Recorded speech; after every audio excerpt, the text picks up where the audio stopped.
Bonjour, aujourd'hui nous allons vous expliquer les bienfaits d'une cabine infrarouge. Cette technologie a été mise au point en 1967 par le docteur Ishikawa, mais ce n'était en 1981 que les cabines furent finalement autorisées à l'utilisation générale pour un large public. Mais tout d'abord, qu'est-ce que l'infrarouge? L'infrarouge est une composante du spectre solaire. On distingue trois types de rayonnement dans la lumière solaire: l'ultraviolet, la lumière visible et l'infrarouge.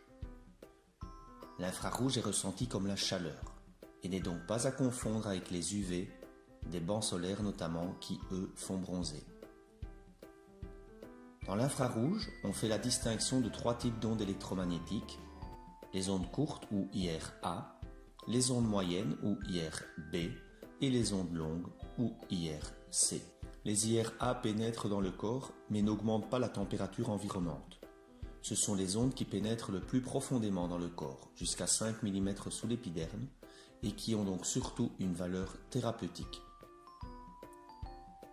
Ces bénéfices sont principalement un effet anti-inflammatoire articulaire et musculaire.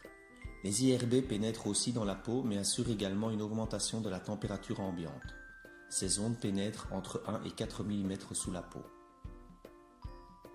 Les IRC pénètrent uniquement dans la couche superficielle de la peau et sont donc surtout utilisés pour réchauffer l'environnement, comme par exemple les chauffages extérieurs. Lors d'une séance en cabine infrarouge, on va transpirer avec toutes les suites bénéfiques que cela entraîne.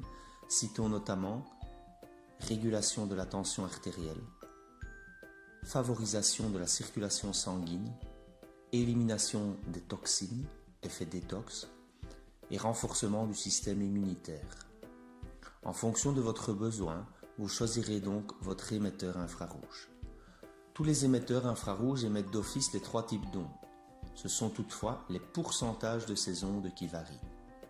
Les lampes Philips Vitae plus filtre Robax émettant plus de IRA, les lampes quartz, céramique et panneaux carbone émettant eux plus de B et de C. Quelle durée pour une séance infrarouge? Entre 15 et 50 minutes en fonction du type d'infrarouge. Pour une cabine émettant davantage d'IRA, nous conseillerons maximum 15 minutes par séance à raison de 3 fois semaine.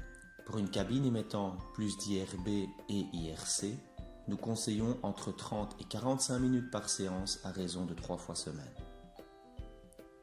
Différence entre sauna et infrarouge. Le sauna traditionnel finlandais, tel un chauffage traditionnel, réchauffe l'air ambiant qui réchauffe votre corps. L'infrarouge, lui, émet des ondes électromagnétiques qui pénètrent dans le corps dans un but thérapeutique. Adam Piscine vous propose le meilleur de cette technologie avec une gamme performante et adaptée à tous les besoins. N'hésitez pas de nous contacter pour tout renseignement complémentaire. Visitez notre site web adampiscine.eu et n'hésitez pas à nous suivre sur Facebook et notre chaîne YouTube. Vous connaissez quelqu'un dans votre entourage qui serait intéressé par cette vidéo? N'hésitez pas à la partager.